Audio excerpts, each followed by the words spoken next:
The most comical invasion ever, how America captured Guam without landing a single shot. I saw the title of his video and I thought it looked really interesting. And it's a fat electrician, so his videos are always really good. We've done several of them so far. I do have a playlist if you haven't seen it. You can recommend any videos to me in the comments. If you want to recommend one of his videos, make sure and check out that playlist because I have seen a few people recommend videos that I've already done. So yeah, let's get going. Most of my videos are done on stories that I think would make great movies, and this one's really no different, except this one should be a Mel Brooks style comedy. Today we're talking about the chillest, most nonchalant invasion of all time, when America acquired Guam, or when America acquired Guam the first time. But first, a word from our sponsors. This video is brought to you by Ridge Wallet. Okay, let me break this down for you. Father's Day is coming up, and your dad's back. It hurts, okay? A, he's been carrying you through life this entire time, and B, he's been suffering from a horrible case of dad wallet. I mean, look at this monstrosity, your dad's old school trifold leather wallet. It looks like he's walking around with a Gutenberg Bible in his back pocket, and then every time he sits down, he's got that thing underneath one butt cheek. It's throwing his hips out of alignment. It's no wonder his back hurts. I mean, this is ancient technology right here. Why are we still doing this? Every time your dad goes to pay for something, he has to pull this brick out of his back pocket, unfold a dead cow just to get to his credit card. Okay, it's some type of weird origami project. Get rid of it. Get your dad a Ridge wallet for Father's Day. They're 40% off right now, and then tell him to put it in his front pocket so his back feels better. So again, go get your dad a Ridge wallet for Father's Day, something he's actually going to use for once. They're on sale right now. I'll have a link in the description down below. Let's get back to the video. Our story takes place in 1898 during the Spanish-American War. Now, most people know almost nothing about the Spanish-American War, so real quick, oversimplified version of what's going on. America is basically the new kid on the block trying to establish itself as a world power, and the Spanish Empire has been struggling for a long time. And for the 3 years leading up to this, the Spanish colony of Cuba has been leading a revolution trying to kick out the Spanish. And America has been backing this revolution pretty much from the start for a couple of reasons. One, America at this point in time just doesn't like European colonial powers being anywhere near them whatsoever. And two, if they can It's trauma, guys. beat up on the Spanish and make them kind of forfeit their empire, hopefully it'll create a power vacuum and America can fill that, thus becoming a world power. Because of that, America starts sending warships over to Cuba to protect American interests, aka they were probably giving a bunch of guns and ammo to the Cuban revolutionaries to fight off the Spanish. Then on February 15th, 1898, a U.S. warship, the USS Maine, blows up inside the harbor in Havana, killing 268 American sailors and sinking to the ocean floor. Now, as we all know, this is like the biggest cardinal sin on the planet, fucking with America's boats. The problem is, we don't know who fucked with the boat, necessarily. So the U.S. government and the U.S. media get together and they're like, well, if we don't actually know who did it, we're just going to blame it on $50,000 reward for the detection of the perpetrator of the Maine outrage. Assistant Secretary Roosevelt convinced the explosion of the warship was not an accident. Wow, that's interesting. Wow, it's the entire page. On whoever is most convenient for us, that being the Spanish, because we want to go to war with them. So that's what they do. The U.S. media pushes it out to the American people that the USS Maine was sunk by the Spanish. The American people are now pissed off, and now America declares war on Spain.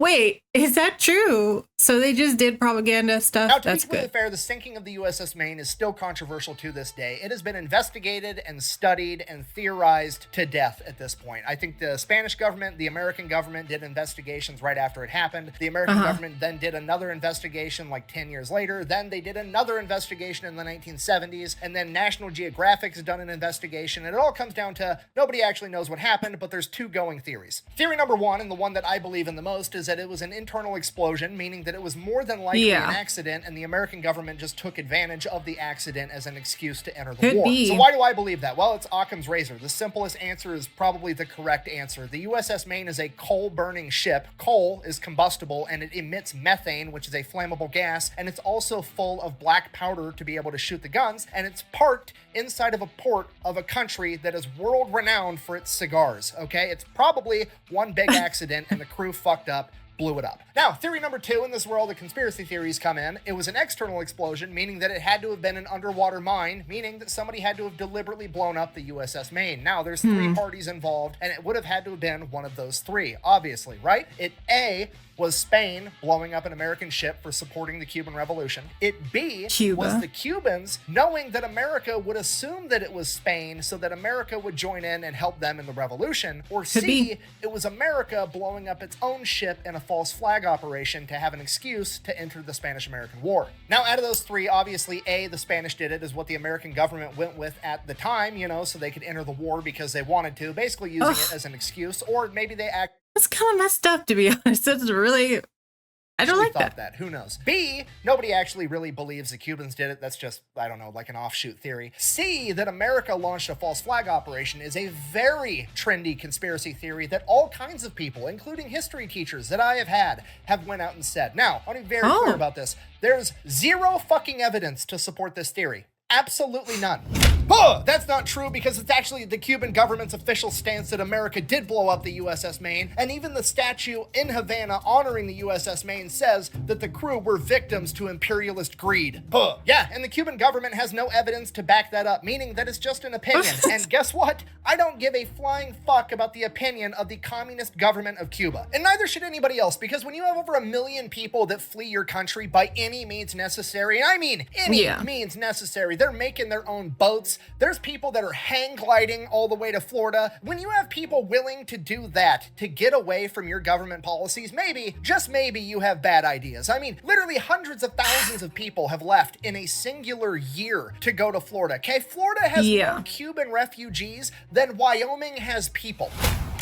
You're so stupid. If you would open a book once in a while, maybe you would know that Cuba is a communist utopia. They have free healthcare and a 99% literacy rate. So you're telling me all the smart, healthy people that were in Cuba looked around and said, yeah, fuck this, I'm moving to Florida? Maybe they were onto something. Okay, look, all I'm saying is I've never once heard of a Cuban refugee making it all the way to America and then getting told by some communist college student with skittle-colored hair, oh, hey, but you know how to read and there's free healthcare over there. And they're like, oh, fuck, you're right, I should go back.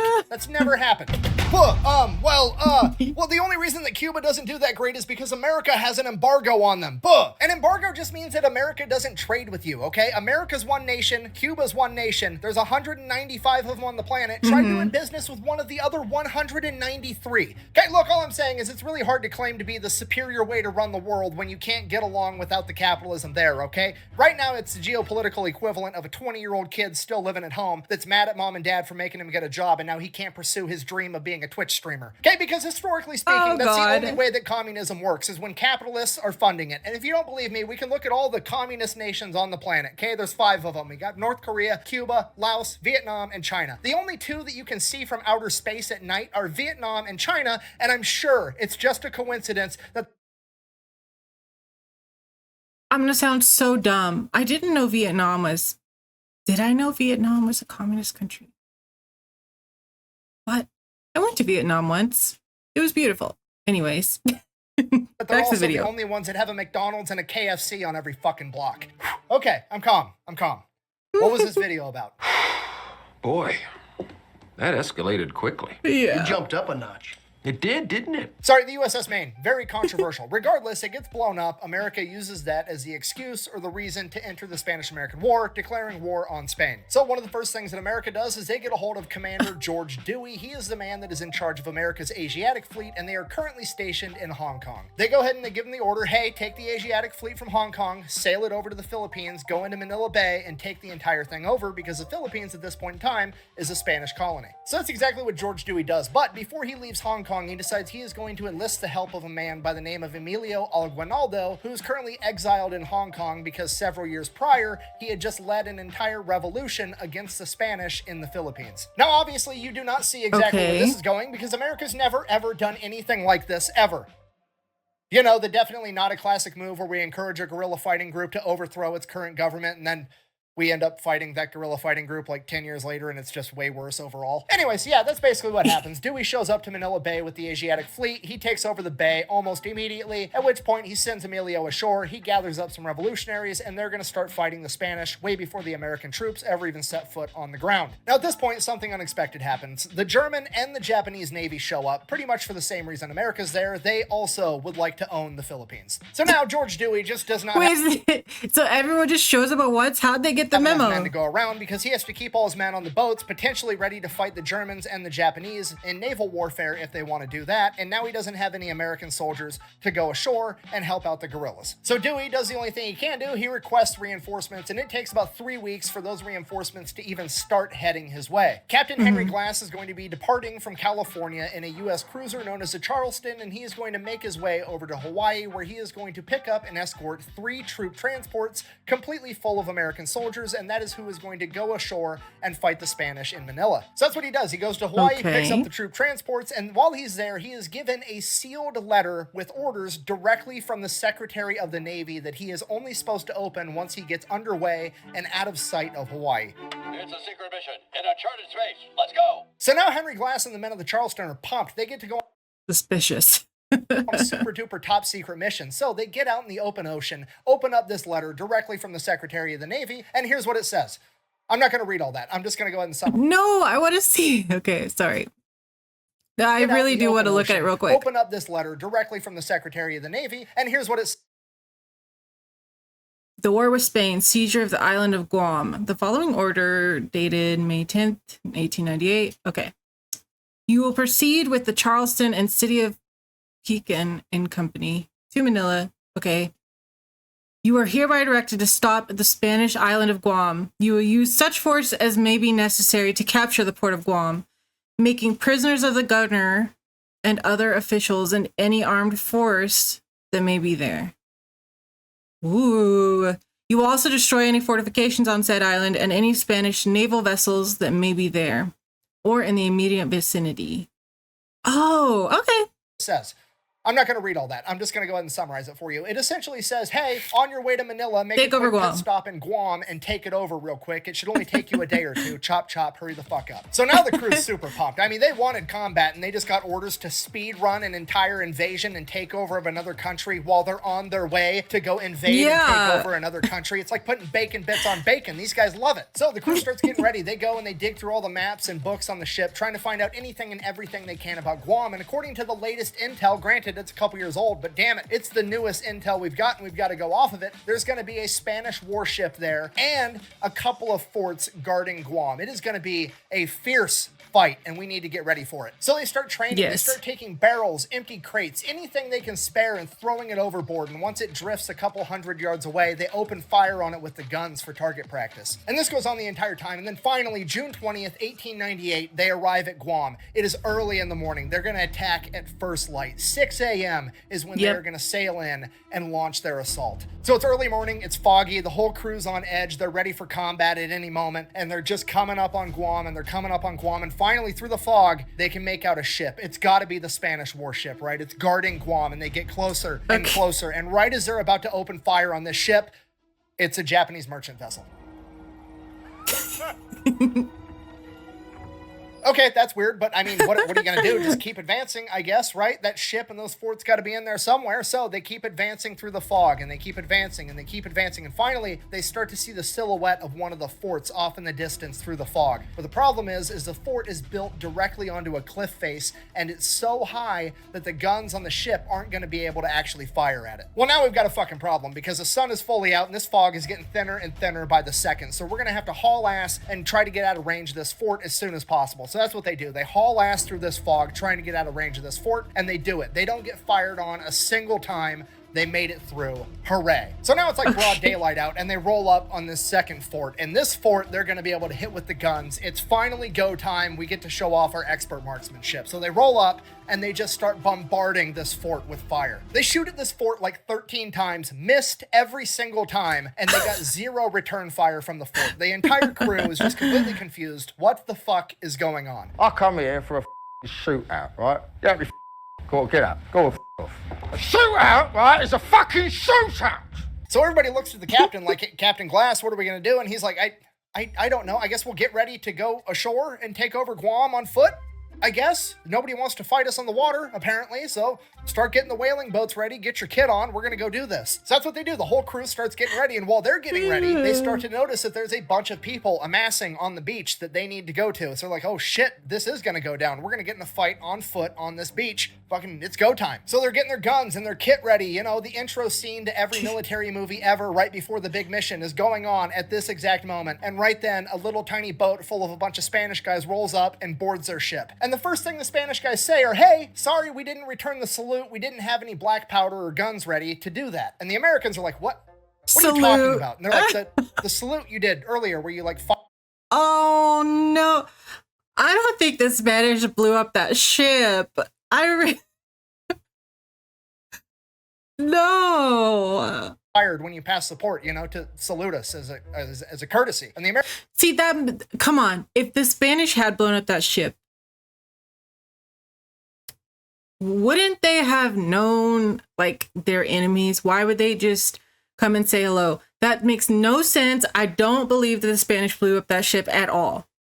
Simple. Americans are like, no, dude, we're at war with one another. We just can't fucking aim, apparently. Come to find No out, way. apparently Spain had just neglected to inform Guam that they were, in fact, at war with America. And this is No. horrible for the Spanish at this point because, well, the boarding party was actually like the welcoming committee / customs. And more or less, they were just coming out to the American ship to apologize for not saluting and then make sure the Americans weren't about to bring any illegal contraband or diseases onto the island and let them know the rules of the land. And it ends up being Oh a my humongous God. issue for the Spanish in hindsight because this welcoming committee was pretty much comprised of almost all of the Spanish officials on the island. Like the entire Spanish government present was pretty much on that welcoming committee with the exception of the governor and the treasurer. And then there was like one other dude that wasn't part of the government, but he was the biggest merchant on the island. His name was Francisco Portash, aka no. Frank. So they have basically just inadvertently turned over the entire government right off the bat. So at this point, Captain Glass is like, well, this is fucking perfect. And he picks like the two lowest ranking guys, writes a letter to the governor and is like, hey, surrender. I've captured all of your government officials and I have more. Okay.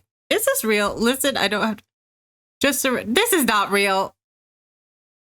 More men than you do. Why don't you just go ahead and call it a day? We don't need any violence whatsoever. They go off and they're going to hand deliver that letter to the governor. So while they're going to deliver that letter, the other ones are still talking with Captain Glass and come to find out Frank the merchant is actually an American. He was born in Spain. He migrated to America in Chicago where he became a U.S. citizen. He then met his wife, married her, moved to San Francisco, became an elevator technician, and then for some reason got a wild hair up his ass, moved to Guam and became the most successful merchant there. And to be honest, he's pretty pumped that America's taken over because he likes America more than he likes Spain. So he is still more than happy to help Captain Glass any way he can. And he's like, hey, here's the deal. Just tell me what you want. Let me go back. Me and the boys will start ferrying out whatever supplies you need and we'll just sell it to you right here. You won't Oh my God, this would make a good movie. This is funny. have to go ashore. So Captain Glass is like, perfect. He lets Frank take one of his boats back. He gets his men and they just start shuttling back and forth boatloads and boatloads of supplies for all the Americans to buy. And this is like my favorite part of the story because it's just one of those things that you read and you're like,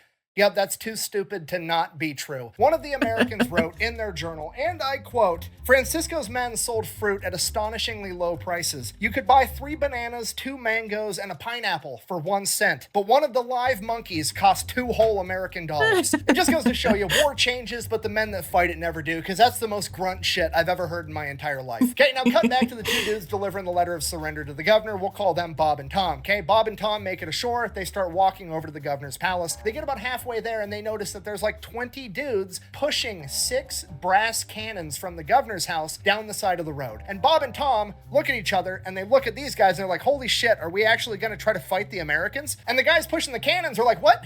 No, we're just bringing these over from the governor's palace so we can return the salute to the Americans. And Bob and Tom are like, don't worry about it. Just put the cannons back. God damn it! So they just keep going. They get to the governor's palace. They give him the terms of surrender, at which point the governor's furious, but also, I mean, what's he going to do? He's got 54 Spanish soldiers, and then Guam has a militia of 52 guys with no training. He doesn't stand a chance. He basically has to surrender. But here's the catch with this whole thing. Captain Glass's letter to the governor actually instructs the governor basically to just hop on a boat and report to the American vessel and turn himself in, and that's not gonna fly with the governor, so he writes a letter back that has to get delivered to Captain Glass. And that letter says, and I quote, "It would give me great pleasure to comply with his request and see you personally, but as the military laws of my country prohibit me from going aboard a foreign vessel, I regret to have to decline this honor and ask that you will kindly come ashore, where I await to exceed your wishes as far as possible, and to agree to our mutual situations, asking your pardon for the trouble I caused you, and I guarantee your safe return to your ship." This is the nicest. I feel bad for him, at least a little bit. Oh my God. Very respectfully, Governor Juan Marina. Okay, so obviously this is a trap, right? The government's planning something. That's a stupid rule. Nobody would actually follow that. So the Americans get this letter, they read it, and Captain Glass is like, it's undoubtedly a trap. okay, so now the Americans...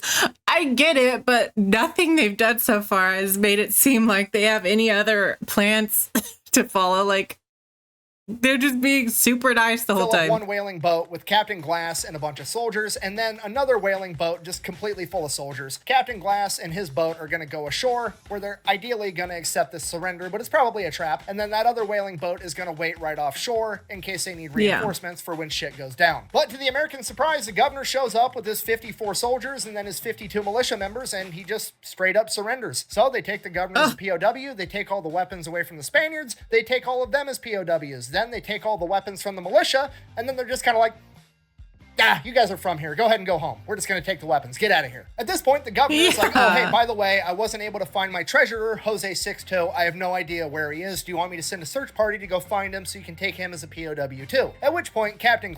These are the nicest soldiers ever. It's kind of sad. Glass is like, I mean... This is a giant waste of my time, to be honest with you. No, I don't care. Let's just get everybody on the ship so I can leave. So they get everybody back to the ships. Captain Glass then takes a handful of Americans and sends them out to the fort that they had originally fired on, and they are instructed to fly the American flag over Guam because it is now a U.S. colony. So those guys grab a flag, hop in a boat, and they start sailing out to the fort. While that's going on, Captain Glass is telling everybody what happened. He's like, yeah, it wasn't an ambush. They actually did just straight up surrender. We took the governor as a POW, we took his 54 men as POWs, and then he had 52 militia members, but they were from Guam, so we just took their weapons and let them go home. At which point, one of the original guys from the welcoming committee, you know, the Spanish government, hears that, and he's like, whoa, whoa, whoa. Technically, I was born here. I'm super duper Spanish, but I was born in Guam. Can I go home too? At which point, Captain Glass is like... Yeah, fuck it, why not? Go ahead. Then Captain Glass looks over to Frank, the merchant, who's still there trying to sell as much stuff to the Americans as possible before they leave, and he's like, Frank, you're technically the only American here. I'm not going to leave any of my guys behind to run this place, so you're in charge, I guess. Now get off my boat and take not Spanish Guam guy with you. So Frank, his men, and the government official dude that's apparently from Guam all hop in their little boats and they go back over to Guam. By this point, the Americans have the flag flying over the fort. Captain Glass orders them to fire the cannon as a salute, and then... the Americans start lowering the flag, and Captain Glass is like, these idiots are going to take the flag back with them, and we're going to colonize an entire island, and then we're not even going to leave a flag there so nobody knows that it's our territory. A little while after that, the American detail shows back up in their whaling boat with the American flag in hand, at which point Captain Glass is like, why? Why on earth would you take the flag down? And they're like, oh shit, I didn't even think about that. You want us to run back over there and hang it up? And Captain Glass is like, no, I don't. Just get in the ship, we're leaving. Just the complete dad energy of like, no, get your ass in the car, we're going to Manila. And that's it, they bounce. Just the most nonchalant, ridiculous invasion / capture of any territory ever. Okay, zero bloodshed. The Americans rolled up, captured the entire government, captured the entire military, put nobody else back in charge other than some random dude claiming to be an American that's named Frank, and then they didn't even give him like documentation or anything, just literally gave him the verbal, hey, you're in charge now. So Frank is literally just showing back up on the beach in a boat being like, hey, the teacher said I get to be the line leader, motherfuckers. It's a beautiful morning. Keep it running. Okay, if you're not picking up what I'm putting down, I'm trying to tell you that I believe this is the first time that America created a gigantic power vacuum and then just left it completely unsupervised. But not to worry, I'm almost positive that America is going to learn from this mistake the first time and will never ever do it again. Wait. You will be punished for your decadent ways on the first day of Radaman. You... wait a minute, did I just say, what did I say, Radaman? Blah, blah, blah, blah. Okay, for real though, I need you guys to fully grasp how crazy this situation is for Guam, okay? Imagine that you woke up tomorrow and the American government was gone. The cops, gone. The military, gone. Nobody knows what happened, and there's just one dude named Frank that said, hey, Joe Biden put me in charge. Fucking what? What's your response to that, sir? You know what? No, I'm going to be optimistic. This is going to go great. This is a recipe for success. So Captain Glass and the Americans make their way over to Manila. They're going to reinforce Dewey. They show up, and honestly, they're probably not even really needed as far as overthrowing the Spanish goes, because Emilio went ashore. He started an entire revolution all over again, and they have been laying siege to Manila for weeks at this point. So the Spanish government knows that they're going to have to surrender. There's no way they can win this now, but they would way rather surrender to America because America is a world power, and they don't want to have to surrender to a local revolution because that would be bad for their colonial empire street cred. So the Spanish leadership of Manila goes to Admiral Dewey and they're like, hey, hear me out. We want to surrender just to American forces, so we have to get in a battle with just American forces. We're proposing that we have a fake mock battle for funsies. We'll like choreograph it, but we won't load our guns. It'll just be for show, and we'll surrender only to American forces and keep our reputation intact, and you guys get to take over Manila. What do you say? The Americans obviously agree because not dying is cool, and that's what they do. They have this enormous mock battle, and nobody has loaded guns, and obviously nobody told the guerrilla fighters because, well, that was the entire point, and then some of them joined in, and their guns definitely were loaded, and 49 Spanish soldiers ended up getting shot, and then the Spanish started returning fire because they didn't know what was going on, so then 6 Americans got shot and killed. But other than that, the mock battle was kind of successful, I guess. Yeah, I stabbed a man in the heart. I saw that.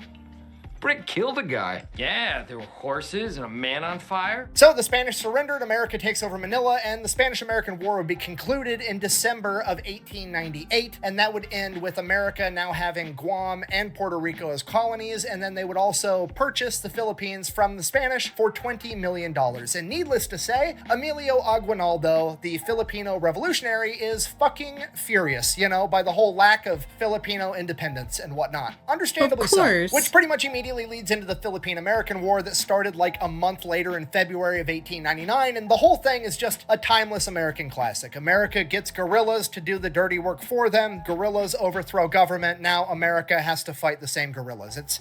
History repeats itself. Anyways, back to the main focal point of the story, Guam. Last time we heard about them was June 21st, 1898, when Henry Glass left. Nobody's been there since, okay? An American vessel finally pulls up on January 1st, 1899. And when the yeah, they haven't been there since. What's the point Americans got there, the island was literally on the brink of civil war. Like, they were standing there with guns ready to open fire on one another when they noticed the American vessel pulling up, and they decided to postpone till tomorrow. So the Americans show up and they start trying to figure out what's going on. Both sides of this seemingly about to break out civil war plead their case, and essentially when Frank showed back up to the beach and said, hey, I'm in charge now, some people didn't really give a fuck. Imagine that. And the one person that cared the least was actually the treasurer that got left behind, which makes sense. He was the last person part of the Spanish government, so in his perspective, he probably should have been in charge. Unfortunately, he was also the only person that had keys to the treasury, and he made the executive decision that he was going to go ahead and give him and all of his buddies an 18-month advance on their salary,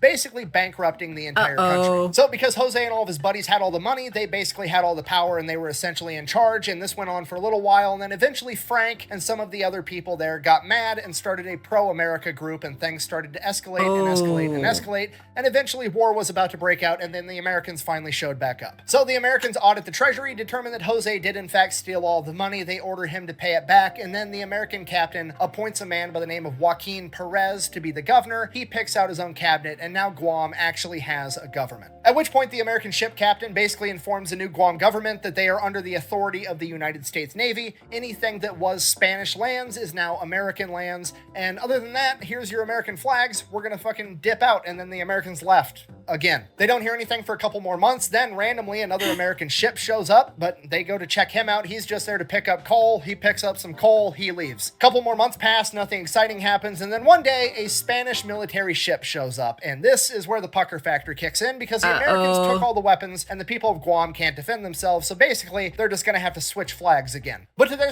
they didn't leave him any weapons or anything. Ugh. Poor Guam. Surprised the Spanish actually didn't want to try to take over Guam again. They were just there to pick up some of their military equipment, and they had permission from a U.S. Army general, at which point the new government of Guam goes, oh, that's unfortunate because we are directly under the authority of the U.S. Navy. I don't give a fuck about the U.S. Army. Get off my island. And that's it. They kick the Spanish off their island and don't let them take their stuff back. And then finally in August of 1899, another American ship shows up. The captain of that ship declares himself the military governor of Guam, and from that point forward, Guam is basically administered as if it were a U.S. warship. There is a captain in charge. He has a crew stationed with him there, earning it the nickname the USS Guam, and it would remain functioning in that fashion until 1941, when it was attacked by the Japanese during World War II, and then America would reclaim it in 1944, thus adding yet another reason as to why you do not fuck with America's boats. Thank you for watching. Best way to support the channel is to go buy some merch over at thefatelectrician.com. Quack bang, out. Okay, wait. We're not Oh, done. hey, real quick. Actually, I do have an announcement to make. Me and a bunch of my YouTube friends have been working on something for a long time, and it finally came out. Basically, we all had the same problem. We all had monetization issues and censorship issues on a bunch of different platforms, and we were pretty much faced with two different options. We could just sit around and bitch about it and wait for somebody else to fix it, or we could go fix it ourselves. So that's what we're trying to do. We built our own streaming platform. It's called Pepperbox TV. This project came out way better than I ever thought it could when we started. This thing looks and feels like Netflix. It is both a website that you can stream from, and we have an app in the Apple App Store, the Android App Store, and it works on most smart TVs. Nothing's changing on YouTube. I'm going to upload everything just as I always have, but if you wanted to go check out pepperbox.tv, when you do it, it's going to cost you $7.99 a month, and in exchange for that, you're going to get all of my videos on all of my channels ad-free 100%. Even the in-video integrations that I do are cut out as well. And for $7.99, you're not just getting access to my content, you're getting access to the entire platform. We have all the content ad-free from a bunch of my friends like Administrative Results, Donut Operator, Brandon Herrera, Grand Thumb, Micah Mayfield, the Unsubscribed Podcast, Rich, Mr. Happy Firefighters, and a couple of other guys, and we're hopefully going to keep adding more content creators as we go. So again, nothing's changing here on YouTube. I'm still going to upload everything, but if you wanted to try it out ad-free or just check out the platform, we do have a free 14-day trial. It's available at pepperbox.tv. Go check it out, or don't. Up to you. Whatever. Thanks for watching. Quack bang out. Interesting. That's kind of smart. Oh, poor Guam. Guam. Imagine just living there at that time. Just so confused. Again, like, what was the point? Like, what did it get them? They just took all the weapons off the island? Okay.